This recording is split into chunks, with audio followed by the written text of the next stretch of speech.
जय हिंद, नमस्कार।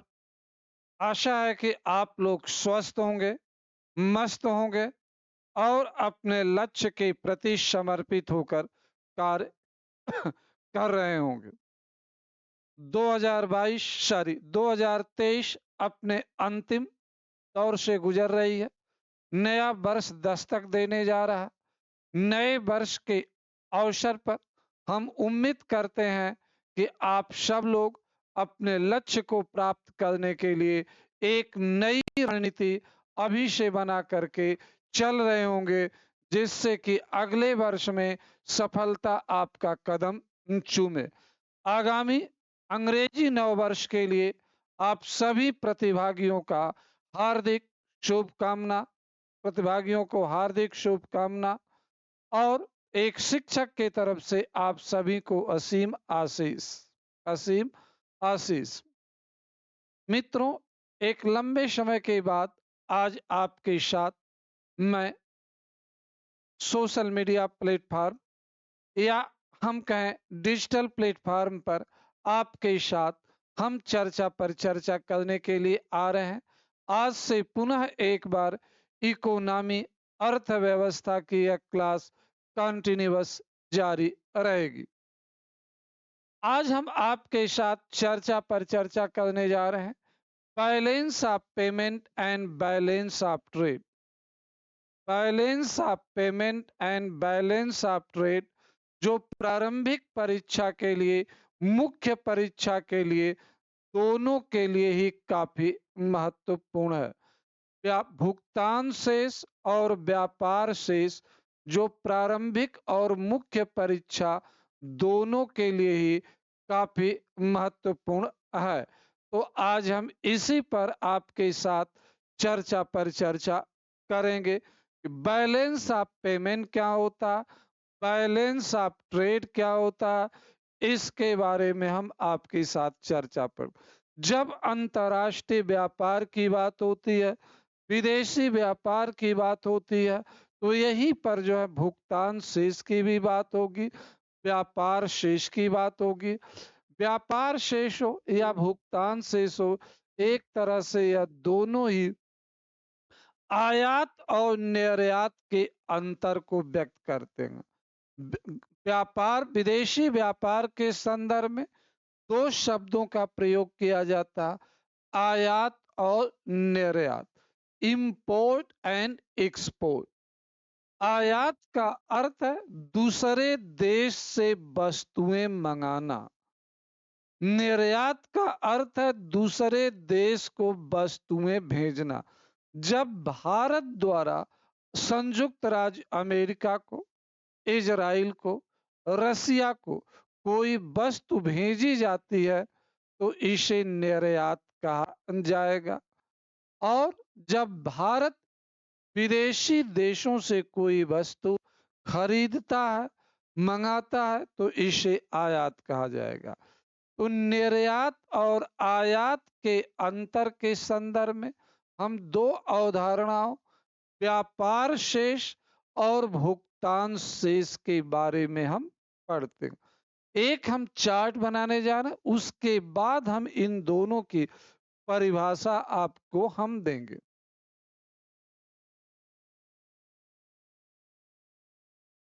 अब हम आते हैं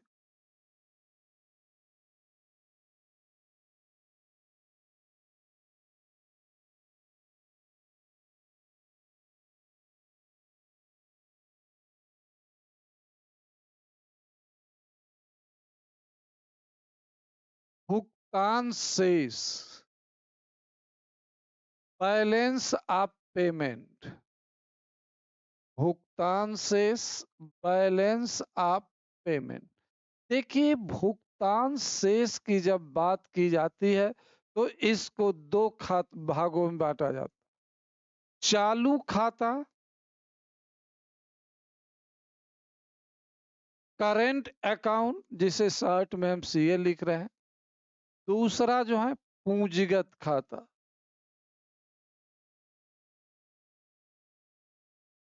पूंजीगत खाता, कैपिटल अकाउंट।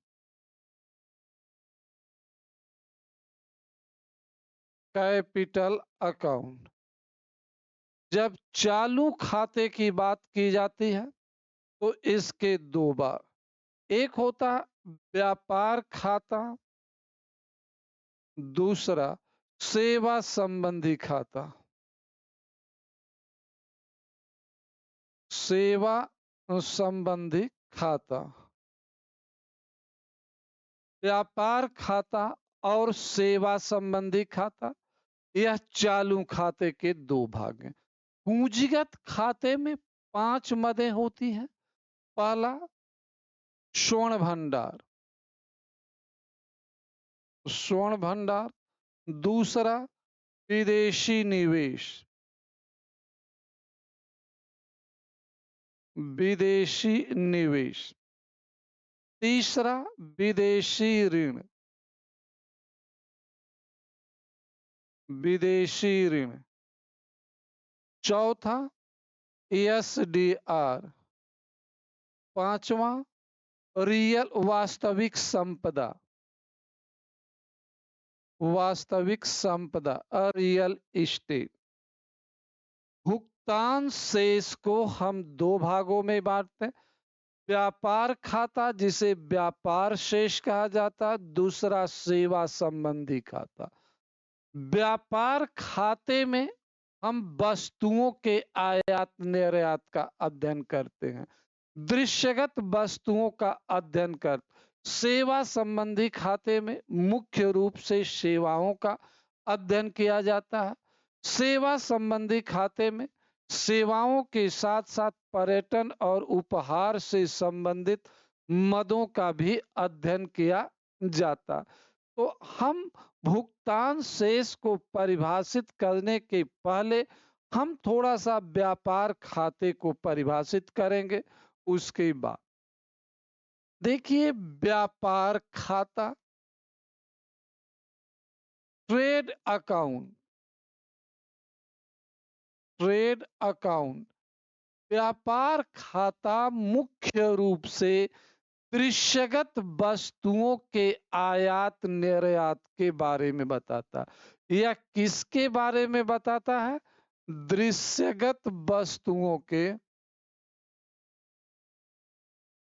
वस्तुओं के आयात और निर्यात के बारे में बताता है। आयात और निर्यात के बारे में। भुगतान व्यापार शेष दृश्यगत मदों के आयात और निर्यात को व्यक्त करता। यह वस्तुओं के आयात और निर्यात को व्यक्त करता है। वस्तुओं के आयात और निर्यात के अंतर को व्यापार शेष कहा जाता है। व्यापार की जब बात होती है तो वस्तुओं और मदों को दो भागों में बांटा जाता, दृश्यगत मदें और अदृश्यगत मदें।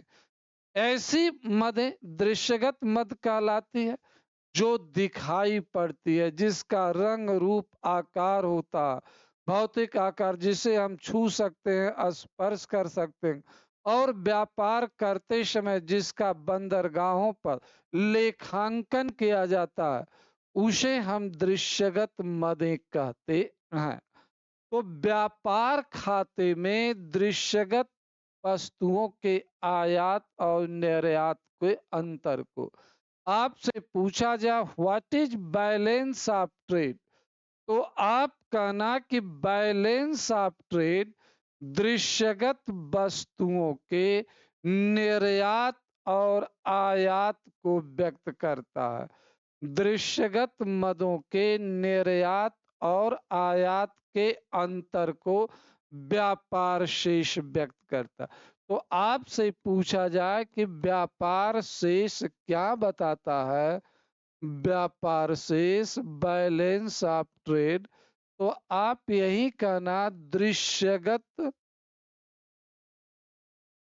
मदों के आयात और निर्यात, निर्यात के अंतर, के अंतर को व्यापार शेष व्यक्त करता है। अंतर को व्यक्त करता है। दृश्यगत मदों के आयात और निर्यात के अंतर को व्यक्त करता है। व्यापार शेष अनुकूल भी हो सकता है, व्यापार शेष प्रतिकूल भी हो सकता है। हमने कहा कि व्यापार शेष दृश्यगत मदों के निर्यात और आयात को व्यक्त करता है। व्यापार शेष अनुकूल भी हो सकता है, प्रतिकूल भी हो सकता है। जब निर्यात अधिक होता है, आयात कम होता है, तो इसे अनुकूल व्यापार शेष कहा जाता है। जब निर्यात अधिक हो और आयात कम हो, तो यह स्थिति अनुकूल व्यापार शेष कहलाती है। अनुकूल व्यापार शेष कहलाती है। अनुकूल व्यापार शेष कहलाती है। जब निर्यात अधिक हो, आयात कम हो, तो यह स्थिति अनुकूल व्यापार शेष कहलाती है। इसके विपरीत स्थिति में प्रतिकूल व्यापार शेष होता है। प्रतिकूल व्यापार शेष, बैलेंस ऑफ ट्रेड।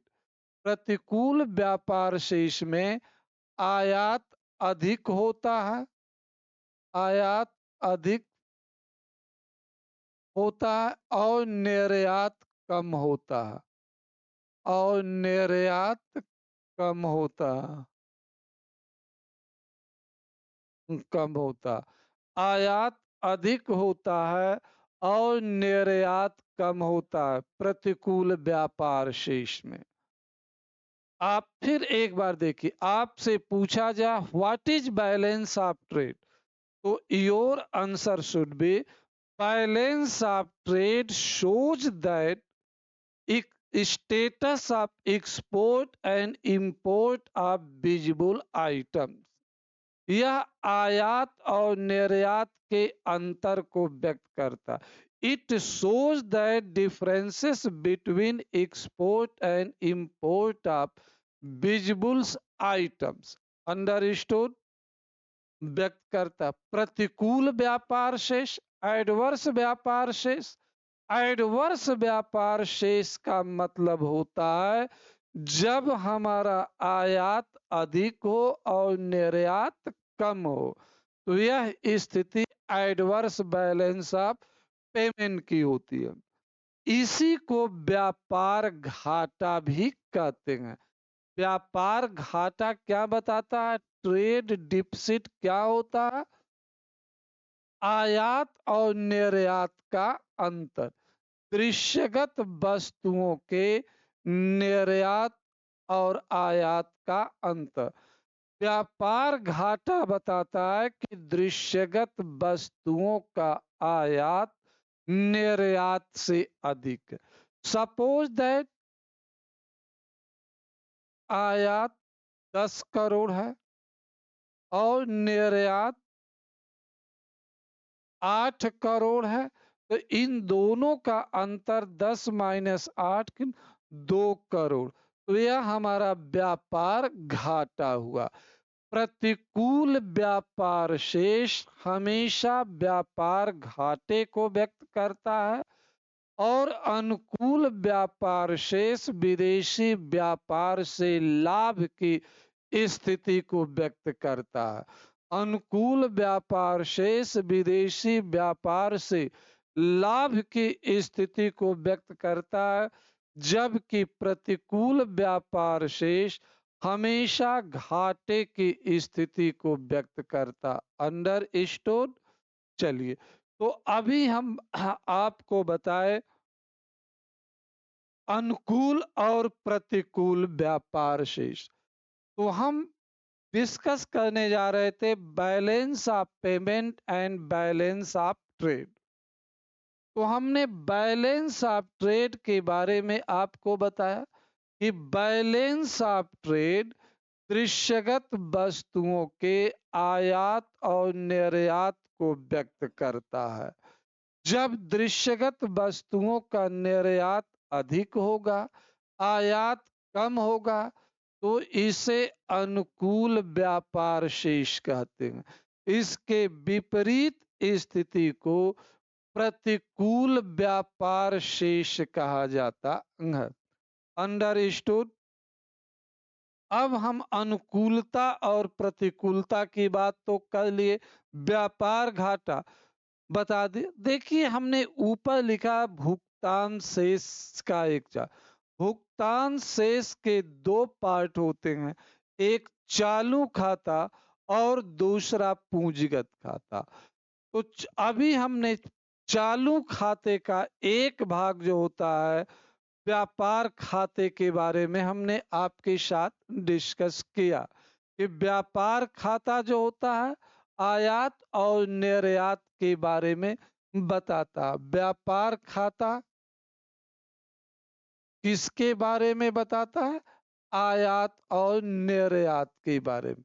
आयात और निर्यात। ठीक। फिर से इस चार्ट को हम बना रहे हैं, थोड़ा देखिए। चालू खाता, अगर हम चालू खाते की बात करते हैं तो चालू खाते के दो भाग होते हैं, एक व्यापार खाता और दूसरा सेवा संबंधी खाता। सेवा संबंधी खाता। सेवा संबंधी खाते में मुख्य रूप से तीन मदें होती हैं: सेवाएं, पर्यटन और विदेशों से प्राप्त उपहार। यहां पर हमने वस्तुओं के निर्यात और आयात के बारे में हमने पढ़ा। व्यापार खाते में दृश्यगत मदों के आयात की बात होती है।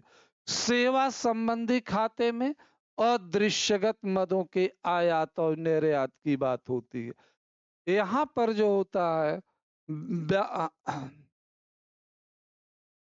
व्यापार खाता जो होता है दृश्यगत मदों के बारे में बात करता है वस्तुओं, और सेवा संबंधी खाता जो होता है अदृश्यगत मदों की बात करता। अदृश्यगत मदों के संदर्भ में बात करता है।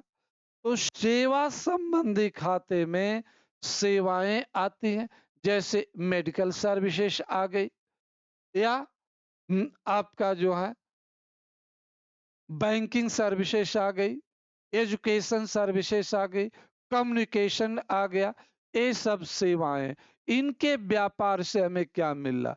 पर्यटन, विदेशी पर्यटक हमारे देश में कितना आ रहे हैं, हमारे देश के लोग विदेशों में कितना जा रहे हैं, यह सेवा संबंधी। उपहार, विदेशों से हमें कितना उपहार मिल रहा है, कितना उपहार हम दे रहे हैं, इनके बारे में जो अध्ययन किया जाता वह सेवा संबंधी खाते में होता है। तो चालू खाता जो होता है समग्र व्यापार के बारे में बताता है, चाहे वह वस्तुओं का व्यापार हो या सेवाओं का व्यापार हो, इनके बारे में चालू खाते से हमें जानकारी मिलती है। अंडरस्टूड। चालू खाता व्यापार खाता और सेवा संबंधी खातों के बारे में जानकारी देता। चालू खाता भी एडवर्स हो सकता है, चालू खाता भी फेवरेबल हो सकता है। तो आपसे पूछा जाए कि चालू खाता क्या है, करेंट अकाउंट क्या है, तो आप कहना चालू खाता भुगतान शेष का एक भाग है जिसमें व्यापार खाते और सेवा संबंधी खातों का विवरण होता है। चालू खाता करेंट अकाउंट अनुकूल भी हो सकता है, करेंट अकाउंट प्रतिकूल भी हो सकता है। चालू खाता अनुकूल भी हो सकता है, चालू खाता प्रतिकूल भी हो सकता। अंडरस्टूड? चालू खाता अनुकूल भी हो सकता है, चालू खाता प्रतिकूल भी हो सकता है। यह अलग अलग देशों के संदर्भ में अलग अलग होता। जैसे हम भारत की बात करते हैं तो हमारा सेवा संबंधी खाते में अनुकूलता, यहाँ से हम पॉजिटिव हैं और यहाँ से हम निगेटिव हैं। हमें दृश्यगत वस्तुओं के आयात निर्यात से में अनुकूलता नहीं है, प्रतिकूलता है। यहाँ पर हम प्रतिकूल नहीं है, अनुकूल है। लेकिन ओवरऑल भारत के चालू खाते की बात करते हैं तो हम निगेटिव है, हमारे चालू खाते का में घाटा बना हुआ, क्योंकि यहाँ से अधिक हमें घाटा होता है, यहाँ से लाभ कम होता। तो चालू खाता जो होता है वह व्यापार खाते और सेवा संबंधी खाते के अंतर को व्यक्त करता है। आपसे प्रश्न किया जाए चालू खाते के घाटे से क्या आशय है, तो आप कहना व्यापार खाते और सेवा संबंधी खाते दोनों का अंतर जब निगेटिव होता है तो इसे जो है चालू खाते का घाटा कहा जाता। व्यापार खाते और सेवा संबंधी खाते का अंतर जब निगेटिव होता है तो इसे हम चालू खाते का घाटा कहते हैं, करेंट अकाउंट डिफिसिट कहते हैं।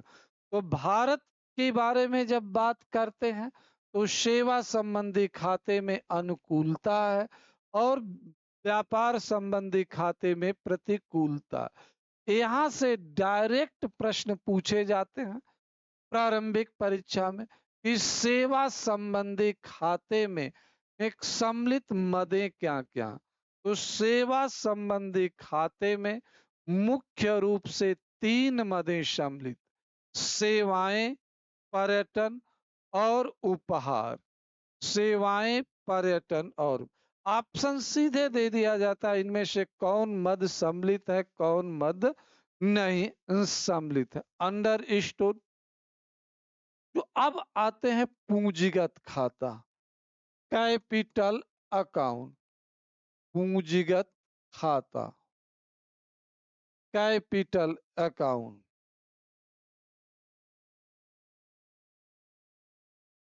कैपिटल अकाउंट, कैपिटल पूंजीगत खाता। पूंजीगत खाता जो होता है भुगतान से इसका एक भाग है। आप हमने शुरू में कहा कि भुगतान से इसके 2 भाग हैं, चालू खाता और पूंजीगत खाता। तो अब हम बात करते हैं पूंजीगत खाते की बात।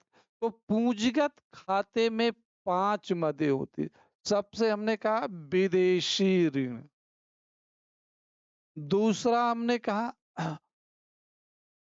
विदेशी निवेश, विदेशी निवेश, तीसरा हमने कहा एसडीआर, चौथा कहा स्वर्ण भंडार,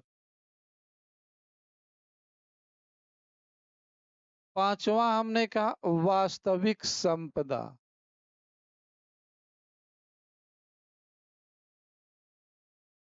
वास्तविक संपदा, यह 5 आइटम होता। जब चालू खाते में घाटे की स्थिति होती है तो उसके लिए धन की प्राप्ति पूंजीगत खाते से होती है। जब चालू खाते में धन की कमी होती है तो उसके लिए पूंजीगत खाते से लिया जाता। पूंजीगत खाता सामान्यतया दीर्घकालीन होता है, चालू खाते को अल्पकालीन परिदृश्य में देखा जाता है। अब यहां से भी प्रारंभिक परीक्षा में पूछ लिया जाता है कि पूंजीगत खाते की में किन किन मदों को सम्मिलित किया जाता है। Point out items of capital account. पूंजीगत खाते में कौन कौन से मद हैं? विदेशी ऋण, विदेशों से जो हम ऋण लेते हैं, चाहे सरकारों से ऋण ले रहे हो, अंतर्राष्ट्रीय संस्थाओं से ऋण ले रहे हो, उसको विदेशी ऋण के रूप में देखते हैं। विदेशी निवेश, भारत में विदेशी कंपनियों द्वारा, विदेशी सरकार द्वारा, विदेशी नागरिकों द्वारा, चाहे एफडीआई के रूप में निवेश किया जा रहा हो या पोर्टफोलियो इन्वेस्टमेंट के रूप में निवेश किया जा रहा हो, वह सब के सब कैपिटल अकाउंट के हिस्सा होते हैं। निवेश, foreign investment is component of capital account. SDR, special drawing right, जिसकी हिंदी होती है विशेष आहरण अधिकार। स्पेशल ड्राइंग राइट की हिंदी है विशेष आहरण अधिकार। विशेष आहरण अधिकार यह अंतर्राष्ट्रीय मुद्रा कोष की मुद्रा है। SDR is a currency of SDR is a currency of IMF. It is also called paper gold. इसे इंटर गवर्नमेंट लेन देन, अंतर सरकारी ट्रांजैक्शन में इसका प्रयोग किया जाता। इसका प्रयोग अंतर सरकारी लेन देन में किया जाता है। यह हमारे भुगतान शेष का एक हिस्सा होता। जब IMF के हम शेयर खरीदते हैं तो उस शेयर के रूप में IMF की मुद्रा SDR को हम खरीदते हैं। अंडरस्टूड? तो यह स्वर्ण भंडार, किसी भी देश के केंद्रीय बैंक के पास जो स्वर्ण होता है वह कैपिटल अकाउंट का हिस्सा होता। स्वर्ण भंडार के आधार पर हमारी आर्थिक स्थिति का भी आकलन होता। वास्तविक संपदा, जमीन का, भवनों का, जमीनों का क्रय विक्रय को वास्तविक संपदा के क्रय विक्रय को पूंजीगत खाते की यह 5 मदें हैं। क्लियर हुआ? तो अभी हमने पूंजीगत खाते के बारे में आपको बताया। अब हम आपसे आएंगे बैलेंस ऑफ पेमेंट की डिफिनीशन क्या देंगे। सामान्यतया बैलेंस ऑफ पेमेंट की जब बात की जाती है तो कहा जाता है कुल निर्यात माइनस कुल आयात। कुल निर्यात माइनस कुल आयात। तो it is the differences of total export and total import. Balance of payment is the differences of total export and total imports. यह किसी भी देश के कुल निर्यात और कुल आयात का अंतर होता है। कुल निर्यात में दृश्यगत वस्तुओं का भी निर्यात होगा और अदृश्यगत वस्तु। इसी प्रकार कुल आयात में अदृश्यगत वस्तुओं का आयात सम्मिलित होगा और दृश्यगत वस्तुओं का। अदृश्यगत और दृश्यगत दोनों की बात करती है कुल निर्यात में। तो यह भुगतान शेष की परिभाषा। व्यापार शेष में केवल दृश्यगत वस्तुएं होती हैं, जबकि भुगतान शेष में दृश्यगत और अदृश्यगत मतलब सेवाएं भी इसमें सब। लेकिन यह परिभाषा भुगतान शेष की अपने आप में परिपूर्ण नहीं है। यह परिभाषा अपने आप में परफेक्ट नहीं है। भुगतान शेष जो होता है कि परिभाषा दी जाती है, कहा जाता है कि भुगतान शेष एक प्रकार का बैलेंस शीट है। भुगतान शेष किसी भी देश का बैलेंस शीट है, एक आर्थिक विवरण है। भुगतान शेष किसी भी देश का एक आर्थिक विवरण है। Balance of payment is a balance sheet of A country. यह किसी देश के संपत्तियों और देयता के बारे में व्यक्त करता है।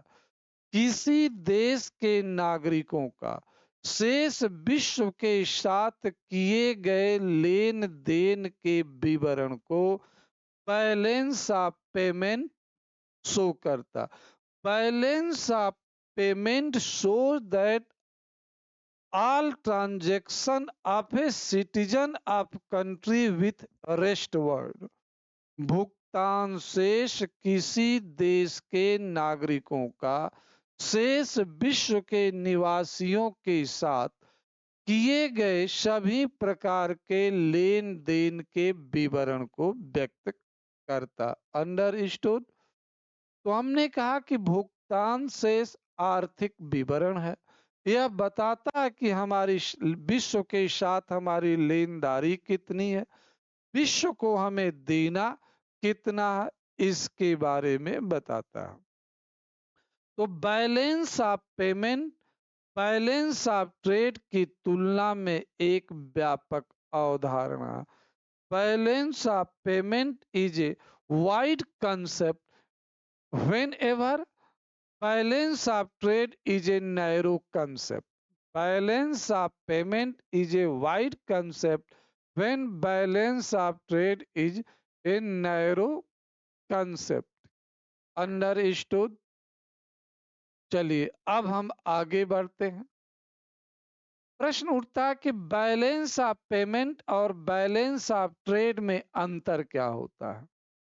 तो सिंपल, आपने देखा कि बैलेंस ऑफ ट्रेड में केवल दृश्यगत मदें सम्मिलित होती हैं, और जबकि बैलेंस ऑफ पेमेंट में दृश्यगत और अदृश्यगत दोनों मदें सम्मिलित होती है।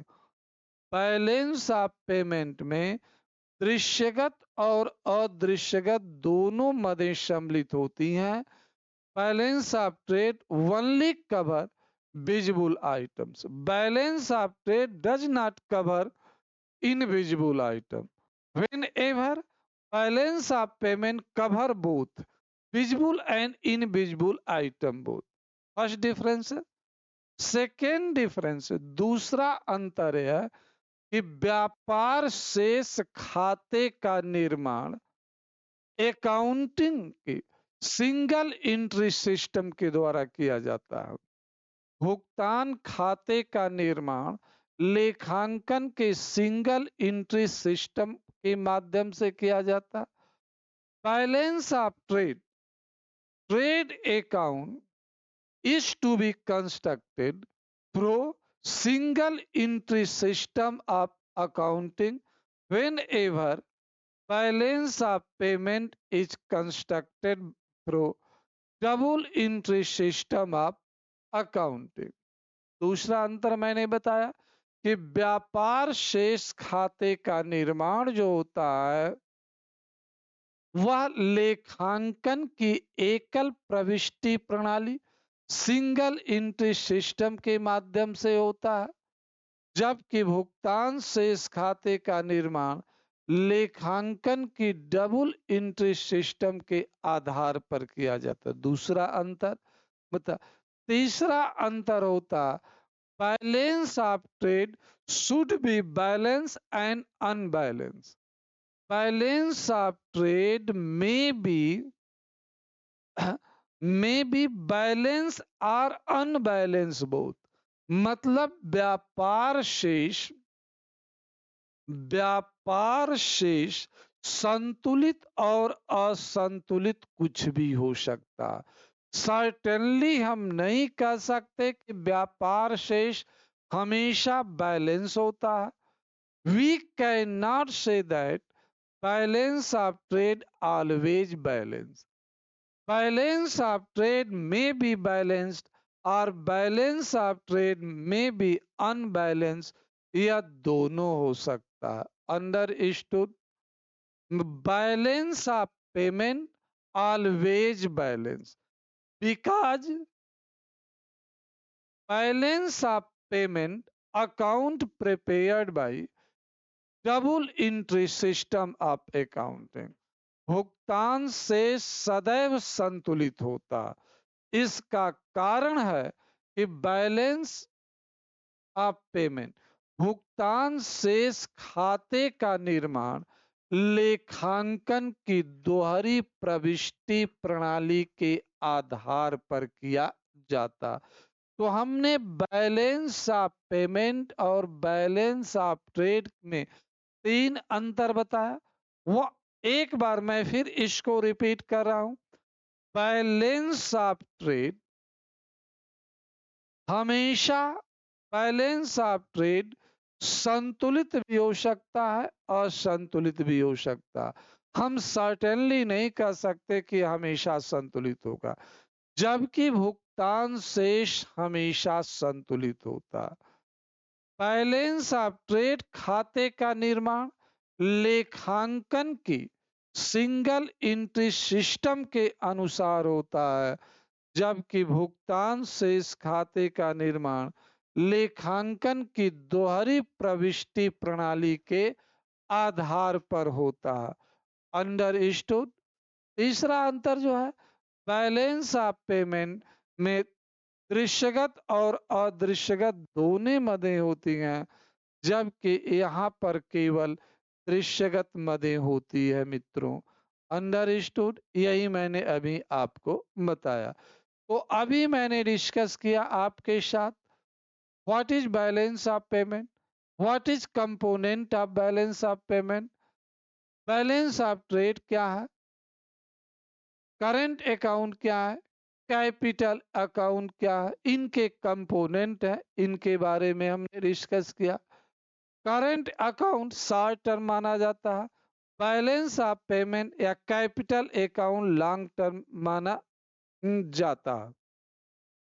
तो इसका बेसिक हमने बताया आपको करंट अकाउंट और कैपिटल अकाउंट के बारे में। कैपिटल अकाउंट में 5 आइटम्स होता है, जिसको 1 बाय 1 करके मैंने आपके साथ एक ऑब्जेक्टिव क्वेश्चन देख ली। जो यहां से पहला, निम्न में कितनी कितनी मदें, निम्न में कितनी मदें पूंजीगत खाते की,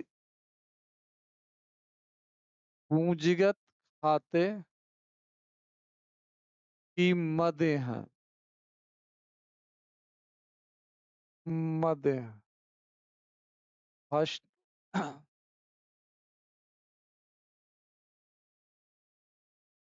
विदेशी निवेश।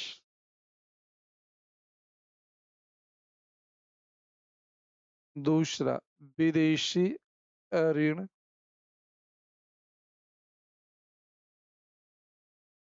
तीसरा, उपहार।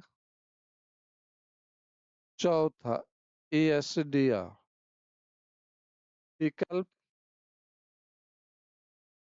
केवल एक, केवल दो,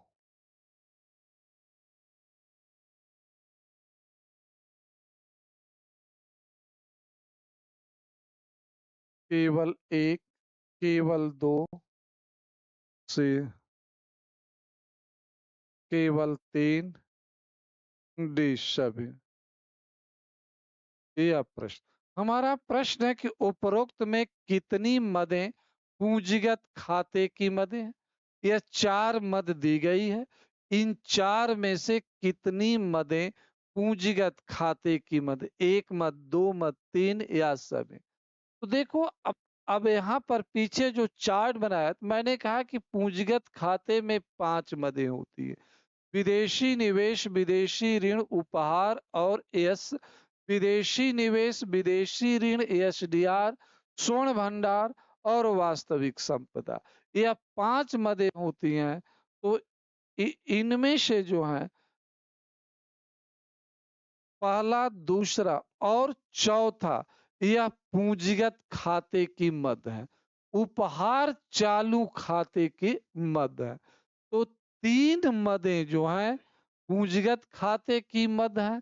तो उत्तर आपका बनेगा सी। केवल 3 मदें इन 4 मदों में से पूंजीगत खाते की मद है। उपहार चालू खाते की मद है। क्लियर हुआ? तो इस तरह से प्रश्न आईएएस प्रारंभिक परीक्षाओं में डायरेक्टली पूछे गए हैं। तो मित्रों, आज अभी हमने बताया बैलेंस ऑफ पेमेंट क्या होता है, बैलेंस ऑफ ट्रेड क्या होता है, करंट अकाउंट क्या है, कैपिटल अकाउंट, इनके एबीसीडी के बारे में हमने आज आपके साथ चर्चा किया। अब इसके बाद अगले लेक्चर में हम चर्चा करेंगे बैलेंस ऑफ ट्रेड्स को लेकर, balance of payment, free trade को लेकर के, या एटसेट्रा इत्यादि के बारे में तो हम चर्चा करेंगे। तो आज की क्लास यहीं पर हम बंद करते हैं। तब तक के लिए बहुत बहुत धन्यवाद, शुभकामनाएं। स्वस्थ रहिए, मस्त रहिए, अपने लक्ष्य के प्रति समर्पित रहिए। धन्यवाद।